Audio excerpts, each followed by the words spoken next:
ओम शांति चेतन भाई। पाल भाई, आज 22/5/2026 है, 22 मई है आज। जी जी। आज की मुरली में बाबा ने बहुत अच्छी बात कही है। मीठे बच्चे जो स्वचिंतन, स्व उन्नति के लिए ज्ञान चिंतन के पॉइंट कुछ है।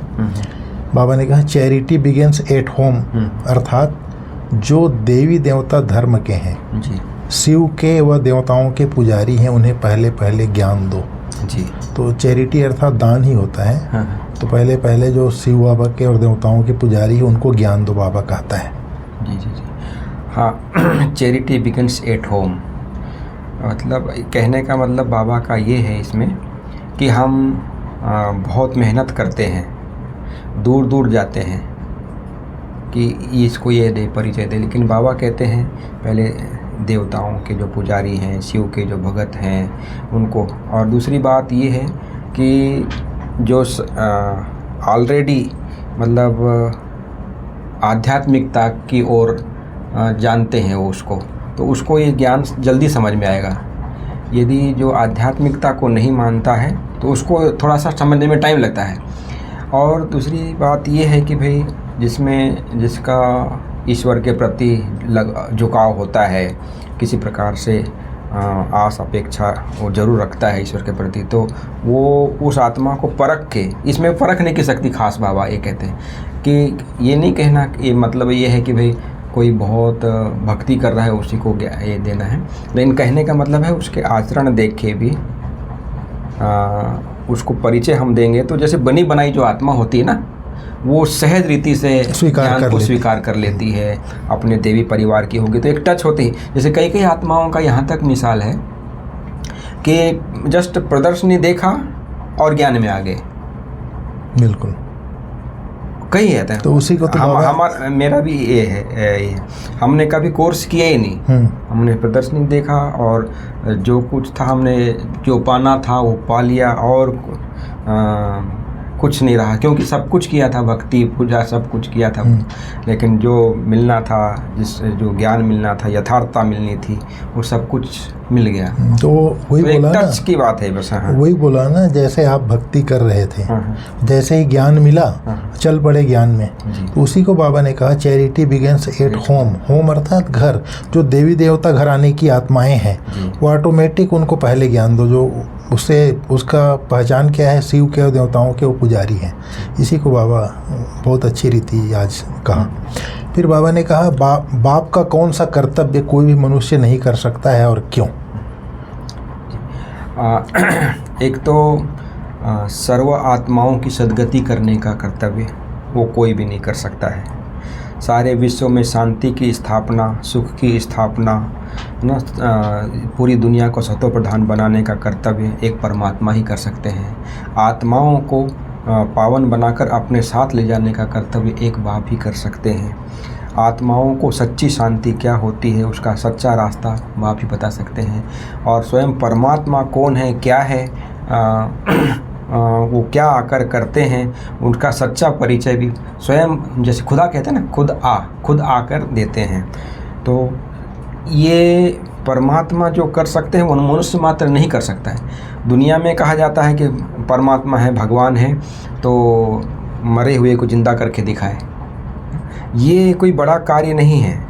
बड़ा कार्य ये है कि तमो प्रधान दुनिया को सतो प्रधान बना देना, तमो प्रधान आत्माओं को सतो प्रधान बना देना, कलयुगी दुखी आत्माओं को सतयुगी दुनिया के लायक बना देना। आज सारी दुनिया ही कब्र दाखिल हुई पड़ी है। तो उसको इतना बड़ा कार्य करना है केवल परमात्मा कर सकते हैं। एक व्यक्ति विशेष कितना, एक समाज को, एक देश को कितना सुधारेगा, लेकिन परमात्मा जो है पूरे विश्व को सतो प्रधान बनाते हैं। ये मेन कार्य है। और भी हम जितना चिंतन करते जाएंगे, परमात्मा के जो कार्य हैं, परमात्मा की जो विशेषताएं, परमात्मा के जो कर्तव्य हैं, वो किसी मनुष्य मात्र या देवताओं के भी नहीं हो सकते हैं।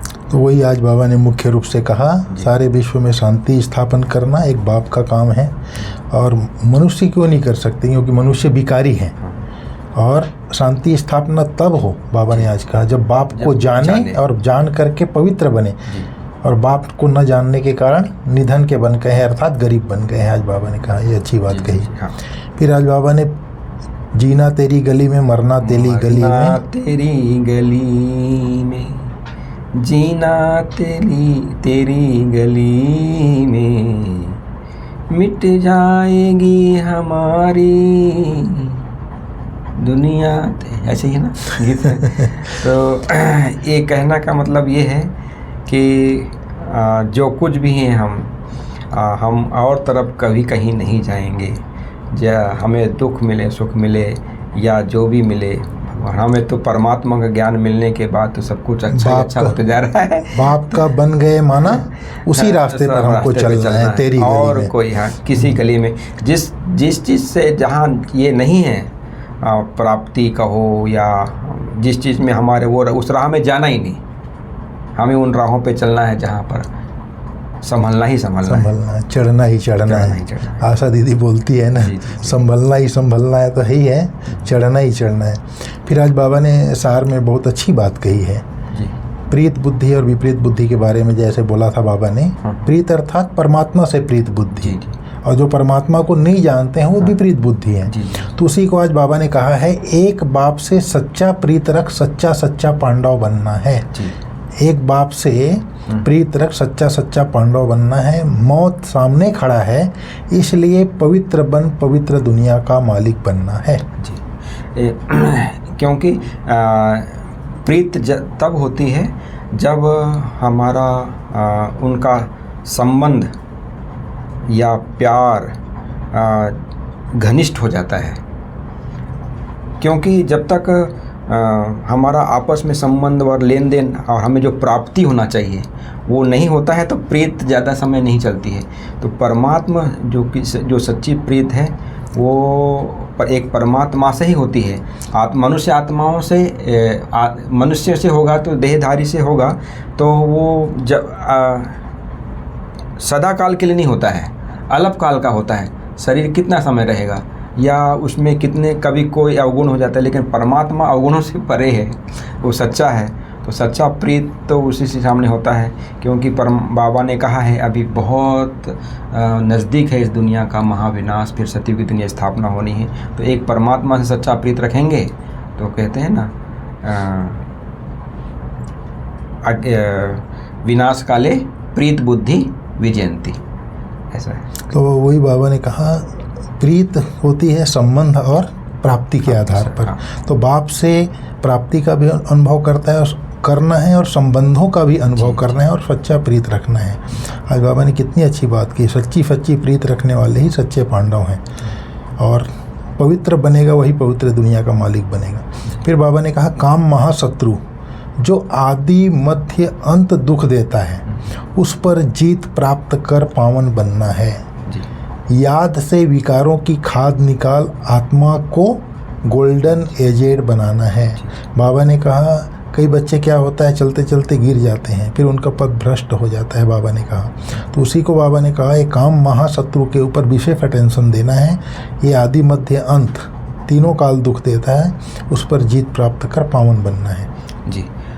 इसलिए काम महाशत्रु है, क्योंकि जैसे कहते हैं ना दुनिया में कहा जाता है कि परमात्मा सर्वव्यापी है, लेकिन अभी रावण सर्वव्यापी हो गया है। एक क्योंकि देह भान है मतलब रावण राज्य में देह भान है तो दुख है, आत्म अभिमानी है, देही अभिमानी है तो सुख है। सतयुग की दुनिया में संपूर्ण सुख क्यों है? क्योंकि संपूर्ण देही अभिमानी है वहाँ पर। यहाँ पर इतना दुख क्यों है? क्योंकि देह अभिमान है बहुत। तो इसलिए बाबा अभी कुछ दिन से मुरलियों में खास कि देही अभिमानी स्थिति क्या है उसका अनुभव करना, इसके लिए सबसे ऊंची मेहनत, कड़ी मेहनत भी है और ऊंची मंजिल भी ये है। आज बाबा ने अभी मुरलियों में खास कल की मुरली में भी बोला था ना बाबा, भले प्रॉपर्टी इतना है, धन संपत्ति है, लेकिन सुख नहीं है, बीमारी के कारण दुख है। इसलिए याद पर बाबा ज़्यादा जोर दे रहे हैं अभी कुछ दिन से, खास कि भाई याद के बिना तो ना विकर्म विनाश होंगे ना धारणा होगी, है ना। अभी 2 दिन पहले मुरली में तो कहा था ये ज्ञान तो बोले कोई भी समझ लेता है, लेकिन याद को समझना, और बात भी सही है। एक ऐसा लगता है कि याद हम सहज रीति से कर रहे हैं, है ना, लेकिन एक रियल याद, जैसे सूरज की किरणें पड़ रही हैं, लेकिन एक पर्टिकुलर स्थान पे यदि उसका फोकस होता है तो उसका प्रभाव पड़ता है ज़्यादा, ना। तो ऐसे ही मतलब ये परमात्मा की याद है, हम बाबा के परमात्मा के बच्चे हैं, ये चलो स्मृति में रहती है। लेकिन एक पर्टिकुलर समय पर और पर्टिकुलर याद और पूरे एकाग्र होकर याद करना, उसमें जो अनुभव होता है या विकर्म विनाश होते हैं, यथार्थ याद, मैं अपने आप को आत्मा समझकर परमात्मा कौन है, क्या है, उस स्वरूप को यथार्थ जानकर और उस स्वरूप में टिक जाना, उनकी याद में खो जाना, वो है यथार्थ याद। चलते फिरते भी याद होती है, लेकिन यथार्थ याद बाबा कहते हैं वो जरूरी है हम बच्चों के। इसके लिए अभी एक दिन के जो भट्टी हुई थी उसमें चंद्रिका दीदी ने बताया, बोले अशरीरी अवस्था बनाने के लिए, अपने आप को आत्मा समझने के लिए बहुत काल का अभ्यास बढ़ाना पड़ेगा, अभ्यास चाहिए इसके लिए। ऐसे नहीं कि मैं आत्मा हूँ, परमात्मा की संतान हूँ, वो बिंदु आप बन जाएंगे, अनुभव कर लेंगे, महसूस करेंगे, ये इजी बात नहीं है। उसके लिए बुद्धि को एकाग्र करने के लिए बहुत काल का अभ्यास चाहिए, तब आत्म स्थिति को आप स्मृति में रख सकेंगे। ये बात उन्होंने बताया। फिर आज बाबा का वरदान है, मरजीवे जन्म की स्मृति द्वारा कर्म बंधन को संबंध में परिवर्तन करने वाले परोपकारी भव। फिर बाबा ने उसका विश्लेषण बहुत अच्छी बात कही, लौकिक कर्म बंधन का संबंध अब मरजीवा जन्म के कारण फ्री मत के आधार पर सेवा के संबंध का आधार है। कर्म बंधन नहीं, सेवा का संबंध है। सेवा के संबंध में वैरायटी प्रकार की आत्माओं का ज्ञान धारण कर चलेंगे तो बंधन से तंग नहीं होंगे। लेकिन अति पाप आत्मा, अपकारी आत्मा से भी नफरत व घृणा के बजाय रहम दिल बन तरस की भावना रखते हुए सेवा का संबंध समझकर सेवा करेंगे तो नामी ग्रामी विश्व कल्याणकारी व परोपकारी गाए जाएंगे। बहुत ऊंची स्टेज है, इसका विश्लेषण कीजिए। क्योंकि सच्चा परोपकारी उसको कहा जाएगा जो कैसी भी आत्मा है, कितना भी हमारे प्रति उसका खराब है, व्यवहार है या विचार है, संकल्प भी है, या यज्ञ को नुकसान पहुंचाने वाली भी आत्मा है, ट्रेटर है, उसके लिए भी हमारी और सदा जैसे परमात्मा है कि कैसा भी बच्चा हो उसका उससे भी उतना ही प्यार है जितना नंबर 1 आत्मा से है। क्योंकि वो साक्षी होकर देखता है हर बात को, पार्ट को, कि इसका पार्ट ये है। तो परोपकारी आत्मा मतलब किसी के लिए भी ईर्ष्या, घृणा, द्वेष भावना या बदले की भावना ये नहीं कर सकता है, अपकारी नहीं बन सकता है। सदा और सदा यदि परमात्मा का जो सच्चा बच्चा है, जो सच्चा ब्राह्मण है, मरजीवे जन्म को अपना लिया है, जब तक ये पुराना जन्म हमारा भूल गया है, अभी मरजीवा जन्म है, इसलिए जो कर्म बंधन है, बाबा कहते हैं बंधन में भी तंग नहीं होंगे, है ना।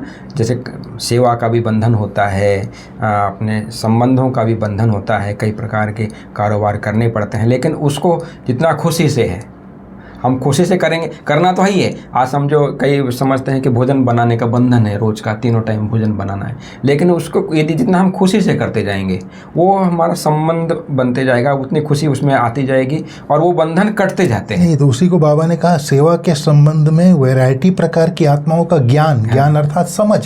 जैसे घर में माताएं हैं, उनको मालूम है, समझ है कि मेरे को 3 टाइम खाना बनाना है, तो कोई तंग होते ही नहीं, खुशी से बनाते हैं।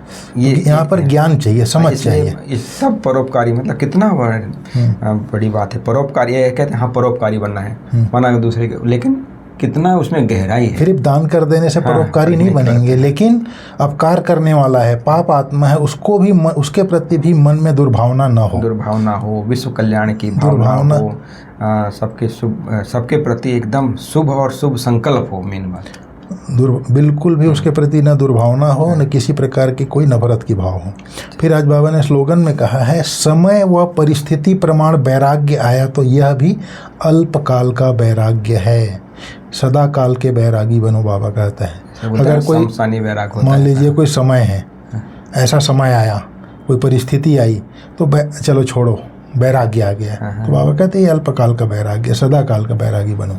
वही शमशानी वैराग कहा जाता है ना उसको, कि भाई कोई शरीर छोड़ता है तो अरे भाई अब जाने ये तो नश्वर शरीर है ना, और दूसरे दिन ही या दूसरे घंटे से भी मना वो सब चीज़ें भूल जाती है और अपने जो नियम इस समय जो चल रहा है उसमें रम जाते हैं, या परिस्थिति चल रही है उसके आधार पर रम जाते हैं। लेकिन बाबा एक का कहने का होता है, जब तक हम सदा काल के वैरागी नहीं बनेंगे तब तक एक से राग नहीं होगा।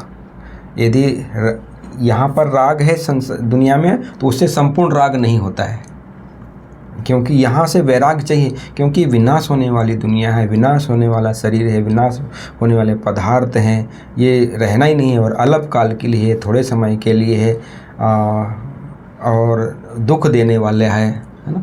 आज नहीं तो कल उसे दुख ही मिलना है। विकारों के अल्पकाल का जो ये थोड़ा सा क्षण भंगुर किसी को सुख मिलता है, उसमें कितना जन्म जन्मांतर का दुख भरा हुआ है। इस बात को जब तक किसी चीज़ से वैराग नहीं आए तब तक उस चीज़ को हम किनारे नहीं कर सकते। बिल्कुल। इसलिए बाबा कहते हैं कैसा भी ये मना, जब परमात्मा से एक यदि सच्ची प्रीत रखनी है तो दुनिया से वैराग्य जरूरी है। तो ये अभी ये थी प्यारे बाबा की मुरली, जिसमें बाबा ने खास ओम शांति का अर्थ भी बताया कि भाई दुनिया में कहते हैं ओम शांति या ओम का अर्थ कह देते हैं कि ओम माना भगवान है ना, लेकिन बाबा ने कहा ओम अर्थात मैं आत्मा हूँ, यह मेरा शरीर है, मेरा स्वधर्म शांति है। ये स्थिति इसको कहा जाता है ओम शांति। जैसे हम सभी ओम शांति बोलते हैं ना, तो एक दूसरे की शांति का स्वधर्म याद कराते हैं, है ना। केवल ये राम राम कह देना, जय राम कर देना, जय श्री कृष्ण कह देना, एक जैसे ऐसे ही हम बच्चों का भी कई बार ऐसा ओम शांति, लेकिन उसके भाव में हम नहीं लेते हैं। इसलिए बाबा कहते हैं ओम शांति मतलब अपने स्वधर्म में टिकना, स्वधर्म में टिका देना, ये है ओम शांति का अर्थ, है ना। और बाबा का आज कहते हैं कि यदि निश्चय जो बुद्धि बच्चा होता है वो दुनिया में भटकता नहीं है, वो सदा अटल अचल रहता है और सृष्टि के आदि मध्य अंत का जो नॉलेज मिल गई है तो उसमें रमण करते रहता है। तो इसलिए बाबा कहते हैं खास परमात्मा एक तो ज्ञान का सागर है, चैतन्य बीज रूप है, तो उस रूप में अपने आप को टिकाना है। और जो भी माया के विघ्न आते हैं, योग में खास बाबा कहते हैं माया विघ्न डालती है, उसमें हम खास मेहनत करनी है। बाबा ने आज खास कहा सारी मेहनत योग में ही है, क्योंकि ये योग के माध्यम से ही हमारा सब कुछ धारणा होगी। या जैसे भारत का प्राचीन योग गया हुआ है, योग मतलब जोड़, संबंध, परमात्मा की याद, सच्ची याद उसको कहा जाएगा।